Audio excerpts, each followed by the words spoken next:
The world remembers kings, conquerors, and empires, but heaven remembers men and women who walked by faith. After the apostles of the Lamb, God never stopped raising witnesses. They preached when it was illegal. They believed when it was dangerous. They endured when it cost them everything. This is heroes of faith, the true stories of believers whose lives proved that God is real. His power is timeless, and faith still changes the world. Kindly like, share, and subscribe, and let their faith strengthen you. A crowd of over 1 million people lived within a single mile of that worn, tattered tent, and 9 out of 10 of them had never once heard the name of Jesus Christ.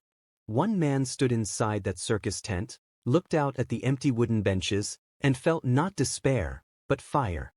He whispered to himself words that would define the rest of his life: "I have found my destiny." That man was William Booth, and what God would do through his broken, stubborn, consecrated life would shake the very foundations of Victorian England and eventually light up the darkest corners of the world. But before the fire came the furnace. Before the army came the boy. And before the boy became a general, he had to survive the kind of poverty, rejection, and heartbreak that would have destroyed a lesser soul. It was 1829 in the grimy, smoke-choked city of Nottingham, England, a city of coal dust and desperation, of factory smoke and forgotten people. The streets were full of ragged children, broken men, and women who had given up hope long before hope had given up on them. Into this world, William Booth was born. His father, Samuel Booth, was a man of schemes and ambition, always chasing the advantage, always looking for the deal that would lift the family out of their modest circumstances. His mother, Mary, was the quieter one, steady, faithful, the kind of woman who held things together when everything around her threatened to fall apart. Young William grew tall quickly. By the time he was 10 years old, he towered above the other boys in his class at Biddulph School for Young Gentlemen, a head and shoulders above everyone, conspicuous even when he tried not to be. One ordinary afternoon, rushing to school across the cobblestones of Nottingham, he stumbled upon a small leather pouch beneath a hedge. Inside were 3 coins, a shilling and 2 sixpences. A fortune for a boy his age. He stuffed the pouch into his pocket. His father's voice echoed in his mind, "Always seek the advantage, lad." But it was not long before he discovered the pouch belonged to his best friend, Robert Powell, money meant for school fees, money whose loss would earn Robert a whipping from his father.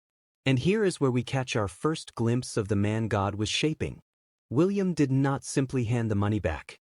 He devised a way to return it that preserved Robert's dignity, presenting it as if from his own savings, earning Robert's gratitude and receiving in return Robert's prized silver pencil case, a gift born from a deception William had not fully corrected. That pencil case would haunt him. It would sit in his pocket like a burning coal for years, a symbol of a soul not yet fully surrendered. The summer of 1842 changed everything. William's father, that restless schemer, made one deal too many, lost everything, and the family was ruined. William was 13 years old, and in one devastating stroke, his schooling was over. He was sent to work as an apprentice pawnbroker under a man named Francis Eames on Goosegate in Nottingham. He would spend the next 5 years learning to assess the desperation of the poor and profit from it. Every day William watched the wretched parade come through that pawnshop door. Women carrying crying infants, men with the smell of whiskey on their breath, young boys pawning the tools of their trade, the carpenter's saw, the bricklayer's trowel, a butcher's knives, items without which there was no way back to self-sufficiency.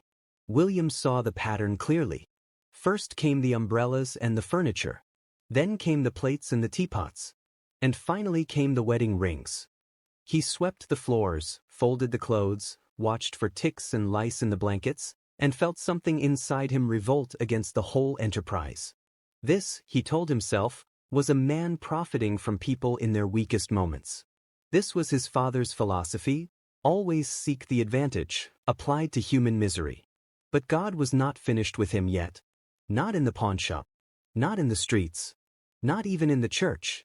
Because around this time, a schoolmaster named Mr. Biddulph invited his students to a service at the Broad Street Chapel, a great Methodist church in Nottingham that had cost £11,000 to build and could seat 2,000 people. William had grown up attending the cold, formal services at St. Stephen's Anglican Church, where the minister stood high above the congregation in a pulpit and droned on in words too large for any ordinary soul to understand. He had fought sleep more times than he could count. But Broad Street Chapel was another world entirely. The preacher spoke in plain words. People in the congregation cried out, "Praise the Lord," and "Hallelujah," as the Spirit moved them, something that would have caused a scandal at St. Stephen's. The singing was alive, full of joy and motion. The prayers were not read from a prayer book but poured out from the heart, made up right there on the spot. William sat in that chapel and felt something ignite in him that all the droning sermons of his childhood had never touched. He knew one thing when he walked out: he would come back as often as he could. He came back, and back again. He heard great preachers, James Coe from America, Isaac Marsden from Yorkshire, men who preached with a fiery conviction that burned through the air between pulpit and pew. After hearing them, William would wander off to Wilford Meadows and practice preaching to himself. He was always disappointed. He lacked their power. He lacked their certainty. And the reason was simple. He was still a spectator. He had never settled the matter of his own soul. That changed on one night in late 1844. 15-year-old William slipped into a Bible class led by a man named Henry Carey.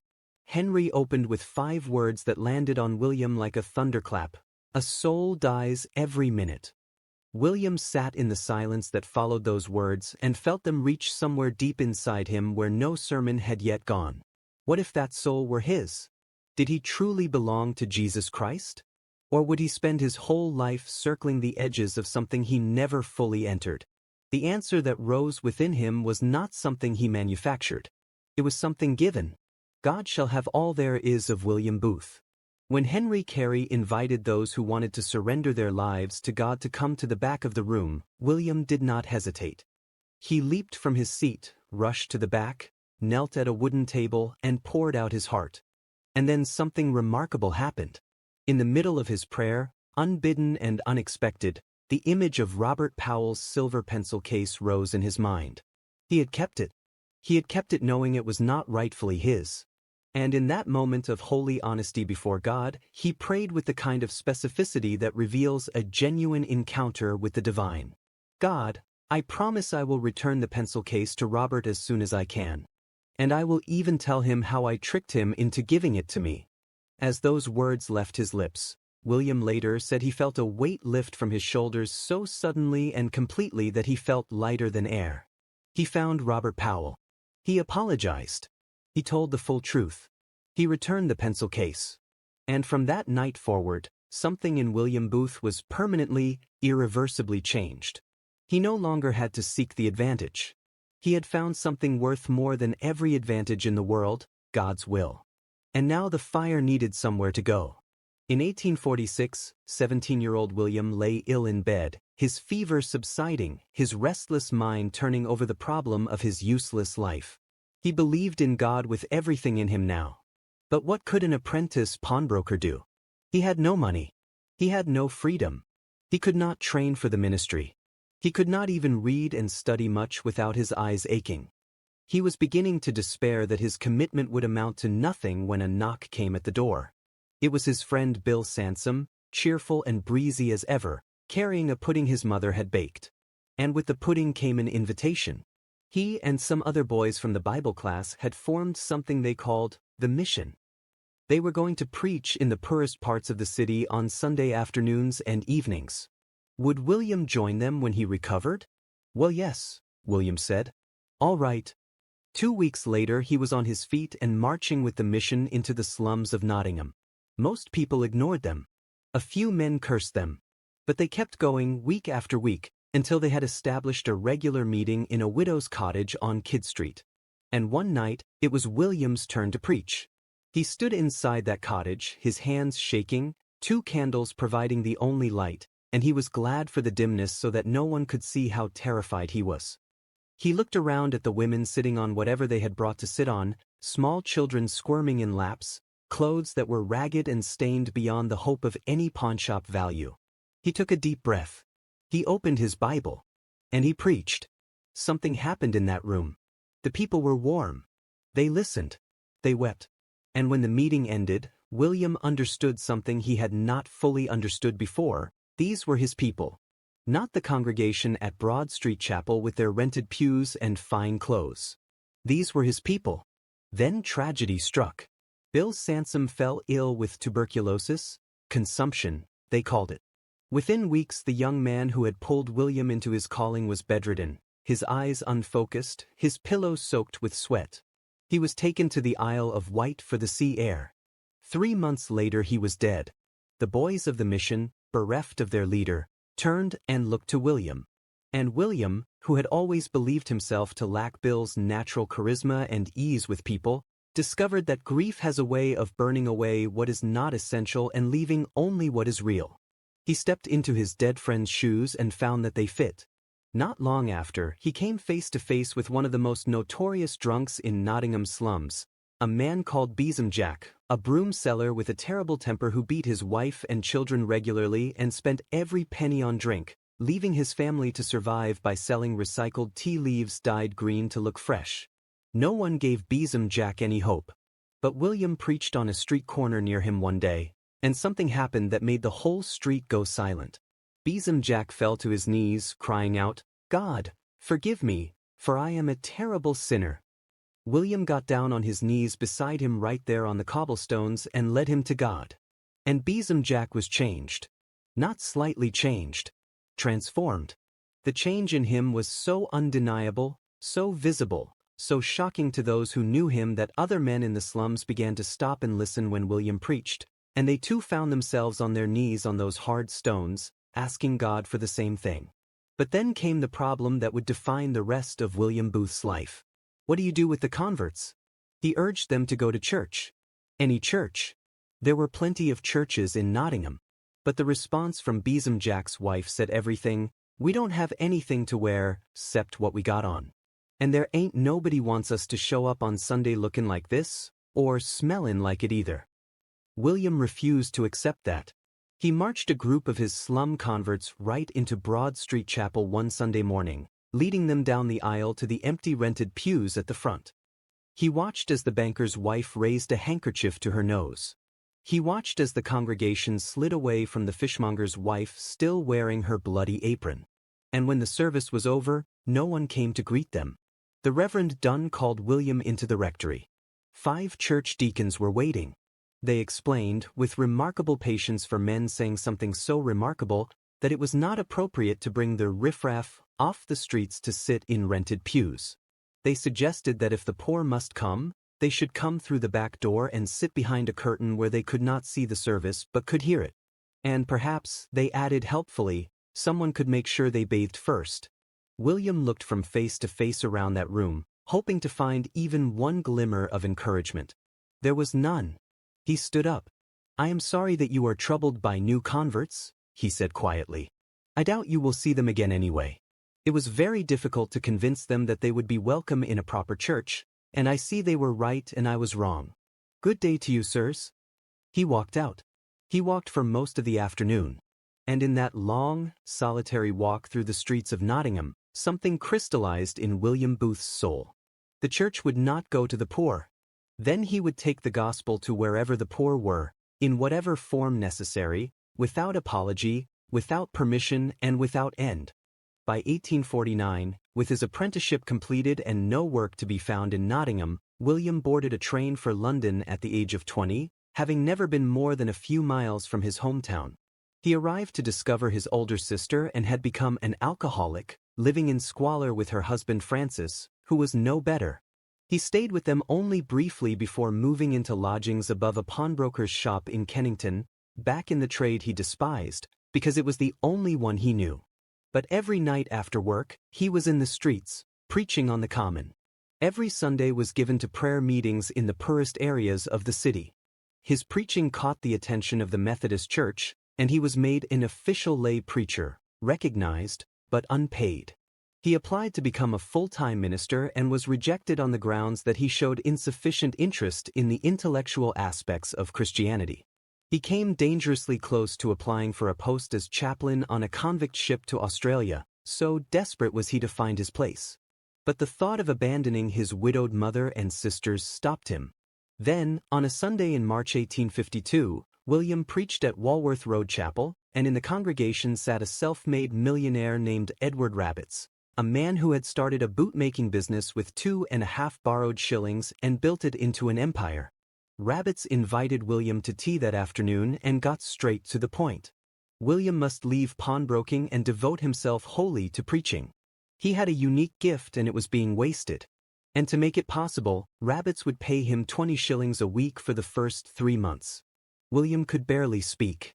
He had longed for exactly this, and now it was simply being handed to him. "What is to stop you giving notice to your employer tomorrow?" Rabbits asked. "Nothing," William replied. "Absolutely nothing." The following April 10th, William's 23rd birthday, a Good Friday, he walked out of Filmer's pawnbroker's shop for the last time and never looked back.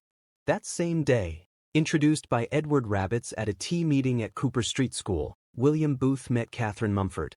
She was petite, dark-haired, with searching brown eyes and a dimple in her chin. She was the daughter of a coach builder, had lost 3 brothers to childhood illness, and had suffered from a back condition since childhood. She was also unlike any woman William had ever encountered. She had opinions. She knew how to argue them. She believed with a conviction far ahead of her time that men and women were equally capable of great things before God. By the time he accompanied her home in a carriage that night, she had grown pale with fatigue. William Booth knew he was in the company of an extraordinary person. Before long, he knew something else too. He wanted her to be his life's partner. They became engaged a month later, though they could not set a wedding date until William had found a way to sustain them both. He accepted a posting as pastor of the Spalding Circuit in Lincolnshire, 100 miles from Catherine. They wrote to each other every day. Catherine's letters were full of practical advice. Keep your feet warm, eat raw eggs for breakfast, rise at 6 to study Greek, and full of fierce encouragement. She pushed him to preach, to study, to grow. She was, even in those early letters, his chief of staff in all but name. After 18 months in Spalding, William returned to London to study theology at a new connection college on Albany Road. His passionate preaching was noticed immediately by Dr. William Cook, the college principal. The first night William preached at Brunswick Chapel, 15 people were converted. Dr. Cook made him an offer, the superintendency of the New Connections London Circuit. William negotiated down to deputy superintendent and received in return the right to marry right away. On June 16, 1855, in a small ceremony at Stockwell New Chapel, William Booth and Catherine Mumford were married. They had been engaged nearly 3 years. His mother and sister could not afford the journey from Nottingham but pooled enough to send his sister Emma. His sister and her husband were not there at all. By the time the wedding came, both had drunk themselves to death. The honeymoon was 1 week on the Isle of Wight, followed by a preaching series on the island of Guernsey. Catherine fell ill on the journey. By the time they returned to London, she had learned she was pregnant. She went to stay with her parents.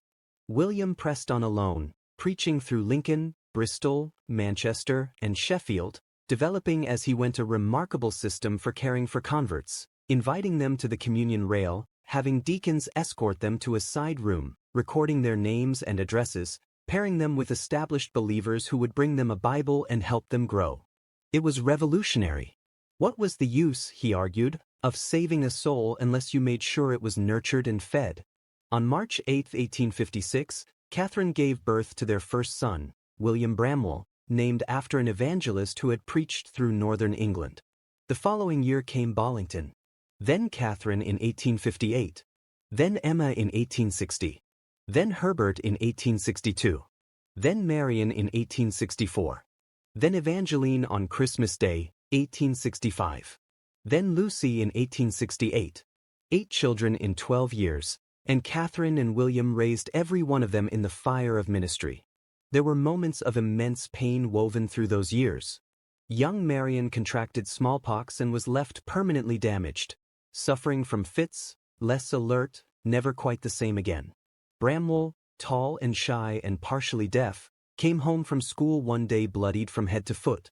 A group of boys had called him a holy roller and slammed his head against a tree in the schoolyard, not stopping until they had done it 8 times. William put his arms around his oldest son and said, "We must all be prepared to suffer for Christ's sake. One day you will see that it is an honor." He meant it, because he had lived it himself. And Catherine became one of the most extraordinary developments in the story of the Salvation Army. On Whitsunday 1860, William was midway through a service in Gateshead when Catherine stood up from her pew, walked deliberately down the aisle, and came up the altar steps. He watched her approach, his mind racing. She reached him and said quietly, "I want to say a word." He turned to his congregation. "My dear wife wishes to speak," he said, and sat down. Catherine stood at that pulpit and confessed to the congregation that she had been disobeying God by suppressing the call to preach that had burned in her heart. She had made a promise to obey God from that moment forward, and this was her first act of obedience, even if it made her look like a fool. "At least I shall be a fool for Christ," she said. The congregation wept. William leaned over and whispered in her ear, "I can see that God is moving through your words. Will you preach again tonight?" She nodded. And that evening, William announced to his congregation, "My dear wife will be the preacher tonight." From that day, Catherine Booth became one of the most powerful preachers in Victorian England. While William labored in the slums, Catherine preached to some of the wealthiest men and women in London. She filled halls the way he filled tents. And together they were something neither could have been alone. In May 1861, the question of whether William could be released from his church responsibilities to conduct revival meetings full-time came to a head at the New Connections annual conference. When a motion was put forward to discuss his future behind closed doors and the public gallery was ordered cleared, Catherine's voice rose clear and strong from the gallery. "No, never," she cried, even as she was being escorted to the door. William looked up, saw his wife being removed, and in one of the most defining moments of his life, stood up, waved his hat to her in salute, and walked out behind her. He was 32 years old with a wife and 4 small children. He had no salary, no home of his own, no denomination to cover him. But he had Catherine and he had God. What followed was a season of seemingly impossible fruitfulness. In August 1861, they went to Cornwall, and the results of their preaching were unlike anything either had seen before. Fishermen rowed 10 miles across rough seas to reach the chapel. Families hiked coastal trails in the dark. At every meeting, burly miners and little old ladies and young people stood together at the front, weeping, asking God's forgiveness. Just more than 1,000 people joined local churches during the time the Booths spent there. In St. Ives, the town was so consumed by the revival meetings that businesses shut down because the shopkeepers and their customers were all inside the meetings. The Wesleyan Times reported that in 18 weeks William and Catherine had seen at least 3,000 souls come to Christ in Redruth and Camborne. Across Cornwall the number was 7,000. And then the doors closed. The Methodist leaders decided the revival was unseemly and undignified, and ordered their pastors to bar the Booths from their pulpits. William and Catherine returned to London, shut out of the very church that had shaped them, with 7,000 converts behind them and nowhere to go. They did not stop. They went to Wales in January 1863 and hired a circus tent, advertising the meetings to everyone, drunks, pickpockets, bookies, and all. And something happened that William had not expected. The meetings drew people who would never enter a church. Godless surroundings attract godless people, he told Catherine joyfully. And the testimonies of former drunks and poachers and wife-beaters, standing up to tell what God had done in their lives, proved more powerful than any sermon he could preach. He knew then that he was on the right path. 2 years of itinerant preaching followed. Then, on a Sunday afternoon in July 1865, William set out from Hammersmith on an 8-mile walk to Whitechapel in London's East End. He had been hired by the East End Revival Society to hold a series of tent meetings in an abandoned Quaker burial ground. As he walked, what he saw broke his heart and filled it simultaneously. Every fifth store was a gin shop. Children younger than 5 years old were stepping up on special steps at bars to buy penny glasses of gin. Their tiny livers ravaged by alcohol, some of them were passed out in the street. In 1 square mile of Whitechapel, over 1 million people lived, 9 out of 10 of whom had never heard the name of Jesus. William stepped inside the old circus tent and looked around. It probably seated 200 people at most. 1 million souls within a 5-minute walk. He felt not despair, but excitement. This was the challenge he had been looking for. This was the challenge he could give his life to. He did. That first evening, as the naphtha lights flickered in the tent, people trickled in. A young girl selling wilting flowers, an old woman darning socks, a group of dirty-faced boys near the front. William launched into a simple sermon about a man in a boat floating toward Niagara Falls, unaware of the roar ahead. He leaned over dramatically and cried, "My God! The boater has gone over. He never pulled at an oar. That is the way people are damned." By the end of the meeting, the tent was half full, and 6 people stood at the penitent rail. One of them was a quiet man named James Flawn, who introduced himself as the owner of a small tea room and offered to come and set up the benches before and after every meeting. William walked the 8 miles home and burst through the door and swept Catherine into a hug. "I have found my destiny," he shouted. "I have found a place where there is so much human misery in such a small space that there is a lifetime's worth of work there for me." And so began what history would come to know as the Salvation Army. The opposition came almost immediately. Pub owners, threatened by the crowds William was drawing away from their establishments, paid boys to slash the tent and throw rotten fruit and garbage at him. On more than one occasion, William was pushed and shoved to the ground. He simply stood up and kept preaching from exactly the point where he had stopped. One of his early converts was an Irish boxer named Peter Monk, a brawny man who had decided after his conversion that he never wanted to fight again, except that he appointed himself William's personal bodyguard and walked the 8 miles to and from the East End with him every day, watching from the front row of the tent for anyone who intended trouble. The tent grew tattered from repeated slashings and mending until it was useless against the autumn cold. They moved to a dance hall on New Road. 4 o'clock on Sunday mornings, William and Bramwell and a small band of converts arrived to clean up after the Saturday night dances and set out 300 chairs. At the end of the day, they stacked them away again. They moved from the dance hall to a warehouse on 3 Colts Lane, vast and uninsulated, freezing in winter and stifling in summer. Boys set fire to a trail of gunpowder during a meeting, setting the dress of a woman in the audience alight. People rushed to beat out the flames. William used the story as an illustration for a sermon and kept preaching. By November 1865, the work had outgrown the warehouse. By 1868, the East London Christian Mission, the organization William had formed, had 13 preaching stations, some permanent street corners, some theaters. Mission preachers were holding 140 revival meetings a week, with seating for 8,000 people. Over 14,000 people were coming through the doors of the mission every week. And then in May 1878, sick with flu and reviewing the annual report from his bed, William Booth read aloud the description of his organization. The Christian Mission, under the superintendence of the Reverend William Booth, is a volunteer army. His son Bramwell objected instantly. "Volunteer? I'm not a volunteer. I am a regular or nothing." William lay in silence for a moment. Then he reached out, took the pen from his secretary George Railton's hand, crossed out the word volunteer, and wrote in large, bold letters a single word, salvation. "We shall be known as the Salvation Army," he said. Bramwell and George leaped from their chairs and shouted together, "Thank God for that." The Salvation Army was born. The news of its founding spread like wildfire and transformed what was already a movement into something altogether more extraordinary. Military language exploded across the organization. Buildings became citadels. Groups became corps. Full-time workers became officers. When preachers called for a shout of praise, they cried, "Fire a volley." Bible reading became taking rations. Prayer became knee drill. The Christian Mission magazine became the war cry. William designed the Salvation Army flag, red for the blood of Jesus, blue border for the holiness of God, a yellow sun for the fire of the Holy Spirit, with the motto, blood and fire blazoned across it. And the converts kept coming.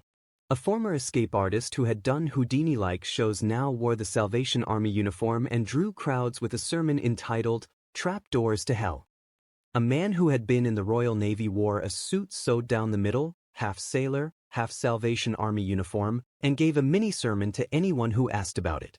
Bramwell Booth sometimes climbed into a coffin and was carried through the streets to the steps of St. Paul's Cathedral, where he would pop out and preach on, "O death, where is thy sting?" Another soldier lay silently in the snow outside a marketplace for 5 evenings until a crowd gathered to see what was wrong with him, and then he stood up and preached that God could thaw the coldest heart. William approved of almost all of it. "What does it matter," he would say when critics complained, "as long as the lost are being found?" Music, ironically, was one thing he initially resisted. He believed loud instruments undermined the sacred atmosphere of preaching. That changed in July 1879 when he visited Salisbury to speak at a series of open-air rallies and was introduced to a builder named Will Fry and his 3 musically gifted sons. The Frys arrived with brass instruments, having no idea William objected to them, and simply began playing to boost the singing. William watched astonished as the brass music drew more people than he had ever seen at an outdoor meeting. He hired the Frys to play every night, and had some of the best preaching results of his life. He gave brass bands official approval, and within a year there were 400 Salvation Army bands crashing and blowing their way through England's industrial cities. Many of the instruments were held together with wire, with leaks plugged with soap. Some of the musicians could not read words but learned to read musical notes from sheets with pictures at the top. A boat for Out on the Ocean Sailing, a battle scene for the war songs. The whole joyful, noisy, imperfect, glorious enterprise roared through the streets of England and would not be silenced. But neither would the opposition. The attacks on the Salvation Army did not stop with rotten fruit and slash tents. They escalated into something far more organized and far more violent. Angry young men across England formed themselves into what they called the Skeleton Army, adopting a skull and crossbones flag as their banner. They held training sessions to teach their members how to more accurately hurl projectiles at Salvation Army soldiers. They attacked the citadels, smashed windows, threw dead cats and rats and bricks through doors during services. At Weston-super-Mare they smashed the windows of a Salvation Army hall mid-service and released a flock of pigeons with red pepper under their wings. As the terrified birds fluttered around the room, the pepper rained down, and the congregation stumbled gasping into the street, directly into the waiting Skeleton Army, who beat them savagely. The Skeleton Army was financially supported by breweries and pub owners. Local magistrates sympathetic to them looked the other way. And the British Home Secretary's peace at any price policy meant that the results of any riot caused by the Skeleton Army were blamed on the Salvation Army for being there in the first place. In 1882 alone, 669 Salvation Army soldiers were badly hurt in assaults, and 60 buildings were torn apart, all under the disinterested eyes of the police. The worst news came when one of William's first converts from the East End, a woman named Susanna Beattie, was killed. She was a captain in Hastings. During a procession she had been pelted with rotten fish and rocks. One rock knocked her off her feet, and as she lay in the street, a thug kicked her hard in the stomach. She died from internal injuries. William was not a man given to retreat. He wrote to members of Parliament. He wrote to government leaders. He called publicly for the police to protect all citizens acting legally. He refused to stop the marches, refused to silence the bands, refused to close the halls. And gradually, when a Skeleton Army assault on a group of Salvation Army soldiers in Worthing escalated into an attack on the police themselves, something shifted. The Worthing police realized they could not protect one group of citizens while ignoring the rights of another. They cracked down on the Skeleton Army. Other police forces followed. Meanwhile, the Booth children were not merely witnesses to these events. They were participants, soldiers in the fullest sense. William's daughter Eva, at 13 years old, was already at work. She once appeared in William's office disguised so completely as a flower seller, ragged dress, worn boots, hair hanging over her face, tears streaming, that her own father did not recognize her. He reached into his pocket for coins to help her before she burst out laughing. She had been living among the flower sellers near Piccadilly Circus, accepted as one of their own, helping them, praying with them, hearing their stories. "An old man told me I should go to the Salvation Army," she told her father, grinning. "He said, I was worse than you. I was a real bad egg, and they took me by the hand and pulled me up." William understood then why the army was growing so fast. The poor were recommending it to one another. Kate was sent to Paris to open the Salvation Army there, a single woman into one of the most turbulent cities in Europe, a hotbed of communism, a city whose primary religion was Catholicism and whose culture had little patience for evangelical Christianity. When people asked William if it was wise to send a single woman into such a situation, he answered always the same way: "Kate knows the Lord." In 1885 an event occurred that would extend the Salvation Army's reach far beyond the walls of any meeting hall or citadel. A 17-year-old girl arrived at Salvation Army headquarters one morning, waiting on the doorstep. Her name was Annie Swan, and she had come to London expecting to work as a parlour maid. Instead, she had been taken to a house, given red clothes, and locked in. She had escaped at 2 in the morning using a Salvation Army songbook she had been carrying since attending a meeting back in Sussex, navigating her way to the headquarters using the address printed inside it. William and Bramwell sat together and discussed what Annie's story represented. They already knew that thousands of girls, many of them under 16, were being kidnapped or sold by their parents, drugged, nailed into coffins with air holes drilled into the bottom, and shipped to Brussels and Paris and Antwerp to be forced into lives of ruin. Parliament had debated the issue and done nothing. William called in the best investigative reporter in London, W.T. Stead, a staunch friend and supporter of the Salvation Army. Together they devised a plan to expose the whole system. They bought a 13-year-old girl named Eliza Armstrong from her mother for £1, arranged for her to be sold, while ensuring she was rescued before any harm came to her, and gave W.T. the face and the story he needed. He wrote a series of articles for the Pall Mall Gazette that set London ablaze. Powerful men tried to have the papers declared indecent. 12 paperboys were arrested for selling them. But playwright George Bernard Shaw took stacks of copies and sold them himself on the Strand, and by evening every copy was sold out, being resold on the black market for 2.5 shillings apiece. The Salvation Army mobilized.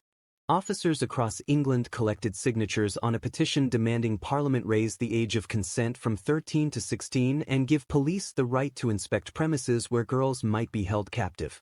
17 days later, the petition scroll was over 2.5 miles long, carrying nearly 400,000 signatures. William assembled a brass band and a legion of soldiers and marched the petition to the doors of Parliament, making such a fanfare that no one could claim they had not noticed. On August 14, 1885, Parliament passed the law. The age of consent was raised to 16. Police were empowered to inspect. It was a stunning victory, though it came at a price. W.T. Stead was convicted of kidnapping, the Attorney General seeing to it personally, and sentenced to 6 months in Millbank prison. He served his time without flinching. He told William later that rescuing so many girls made every day of it worthwhile. Australia and numerous American states followed with similar laws. The Salvation Army had changed legislation in one of the most powerful empires on earth. These victories were all the more miraculous when set against the backdrop of what the Booth household was carrying during these years. Catherine had begun to notice symptoms in her body that the doctor eventually confirmed as breast cancer. Her Harley Street surgeon urged an immediate operation but conceded it was unlikely to stop the cancer's progress. Catherine underwent the surgery. She refused morphine for the pain.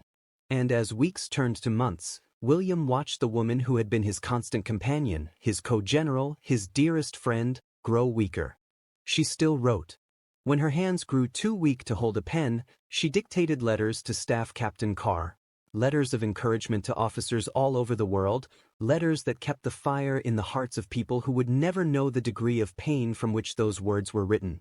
In September 1890, William and W.T. Stead completed the manuscript of a book that would shake Victorian England to its foundations.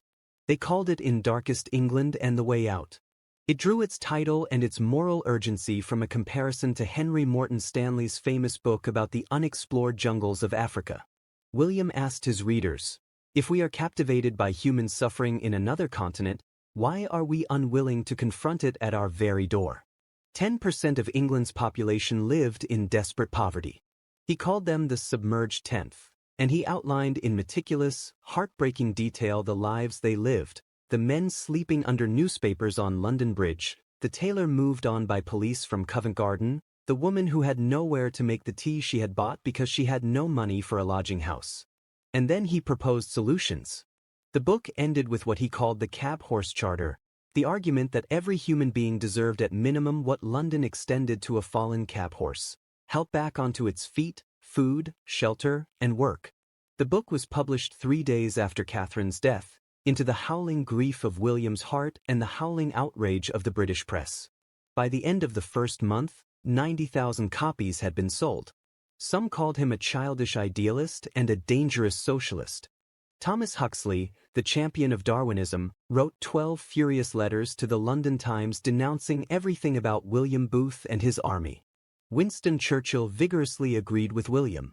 Cardinal Manning, head of the Catholic Church in Britain, said publicly that the Salvation Army was doing exactly what Jesus and the apostles would have done. The controversy sold more books. Within a year, over 200,000 copies had been purchased, and the £1 million William aimed to raise for his Darkest England fund flowed in from all over England. They built a match factory. They opened labor exchanges.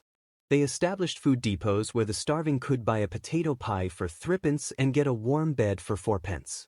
They set up farm colonies in Essex. They opened rescue homes for women. They pioneered probation work alongside the courts. The Salvation Army's unofficial slogan became "Soup, Soap, and Salvation," and no one who was touched by its work doubted the sincerity behind every word of it. But none of this erased the grief. Catherine had died on October 4, 1890. At the end, she slipped her wedding ring off her finger and pressed it into William's hand.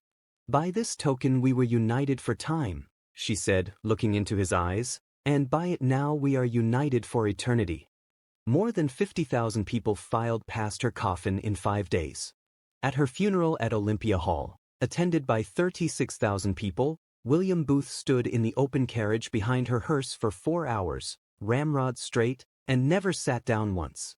At the graveside, he told the crowd that the great test of character is doing. Not saying, not feeling, not desiring, but doing, and he made a vow before heaven and earth that he would serve his Christ and his generation according to the will of God with the last drop of his blood. He was 61 years old. He had 30 more years of work to do. In the years that followed, William Booth traveled the world. He visited America 6 times. He went to Japan, where the Salvation Army was battling to free thousands of girls enslaved in the infamous Yoshiwara district of Tokyo, a square-mile walled city where the daughters of desperate families had been sold into bondage under loan arrangements so designed that the loans could never be repaid. The Salvation Army officers discovered that the buying and selling of girls had actually been illegal since 1872, but the law was written in such archaic language that almost no one understood it. They reprinted the law in plain language in the Japanese war cry and distributed it directly inside the Yoshiwara one morning. The response from the district's owners was 300 stick-wielding thugs who beat the officers savagely in the street. The police intervened. The Japanese press erupted. "March on, Salvation Army, and bring liberty to the captives," the headlines read. Within 2 years, thousands of girls had walked into police stations and declared their freedom, and business in the Yoshiwara had collapsed to less than half of what it had been. In India, William observed the Salvation Army's extraordinary work among a people called the Crims, a group so given to crime and lawlessness that the names of newborn Crim babies were registered in the police felons list at birth. No one believed they could change. But Salvation Army officers had moved among them for years, not as police, not as government, but as people who genuinely cared what happened to the Crims, and the fruit was astonishing. At a church meeting, William watched as Reformed Crims read verses from the Bible and prayed fervently for the conversion of their friends and families. An old Crim woman came to him and said, "To think of God as one instead of millions of gods and spirits is so restful." William smiled. He had seen that same restfulness in the East End of London 50 years before. It was always the same miracle. A different face, a different country, a different language, but the same God, doing the same impossible thing. Oxford University awarded him an honorary doctorate in civil law. The King of England asked for his autograph. William wrote, "Some men's ambition is art. Some men's ambition is fame. Some men's ambition is gold. My ambition is the souls of men." In 1904, at the age of 75, he set out on the first of his great motor tours of England in an open Napier touring car with red wheels, accompanied by George Railton and Elijah Cadman. The roads were rutted and dusty, turning to rivers of mud in the rain. Horses bolted when the car approached. None of it deterred him. In 1 month he traveled 1,224 miles and addressed 164 meetings, from tiny gatherings outside butcher shops in forgotten villages to enormous assemblies attended by lords and mayors. At a factory, the owner stopped the machines so 700 workers could come outside and listen. When William finished, those hardened men knelt on the street and prayed. By 1908 his eyes were failing. He was diagnosed with cataracts. An operation appeared to succeed, but a scar in his left eye did not heal, and William found himself blind in one eye. He returned to Europe, even so, visiting kings in Sweden and Norway, learning in Norway that the lifeboat named after Catherine had rescued 1,600 fishing boats and saved over 4,500 fishermen. He kept traveling, kept preaching, the white ribbon outlining the edge of every stage so he would not walk off the edge in his blindness, his voice still reaching to the back of every hall, holding every audience, from the humblest charwoman to the crowned heads of Europe, utterly spellbound. In early 1912, before a second eye operation that would leave him completely blind, William Booth stood before 7,000 Salvation Army officers at London's Albert Hall and preached what would be the last of more than 60,000 sermons delivered across 5 million miles of travel. His voice, aged and frail in body but fire-whole in spirit, carried to the back of that great hall as he closed with words that no one who heard them ever forgot. "While women weep as they do now, I'll fight. While little children go hungry as they do now, I'll fight. While men go to prison in and out, I'll fight. While there yet remains one dark soul without the light of God, I'll fight to the very end." He waved farewell to the officers assembled and quipped, "I am going into dry dock for repairs." The crowd did not know they would not see him stand before them again. On August 20, 1912, in the 83rd year of his life, William Booth's breathing faltered and stopped. Bramwell, kneeling beside the bed, placed in his father's hand a telegram from Eva in America that read simply, "Kiss him for me." He bent over his father and kissed him one last time. At midnight a motor hearse carried the body of the general through London's streets. At every police station along the route, the lights were turned on and rows of detectives, inspectors, and constables stood bareheaded in the darkness in silent tribute. The next morning a banner appeared in the window of the Salvation Army's international headquarters. "The general has laid down his sword." He had held the post for 53 years. Over the following 3 days, more than 150,000 people from every walk of life filed past his coffin. Over a dozen heads of state sent wreaths. King George wrote, "Only in the future shall we realize the good wrought by him for his fellow creatures." The editor of the London Daily Telegraph, which had once mocked him, called him dangerous, ridiculed his methods, wrote, "We judge him to be one of the chief and most serviceable figures of the Victorian age." When his will was read, everything William Booth owned amounted to less than £500. The man who had raised millions for his army had lived out his life in frugal simplicity, owning almost nothing, having given away everything that was ever given to him. At Abney Park Cemetery he was laid to rest beside Catherine. His tombstone read, "William Booth, founder and first general of the Salvation Army. Born 1829. Born again in the Spirit 1845. Founded the Salvation Army 1865. Went to heaven August 20, 1912.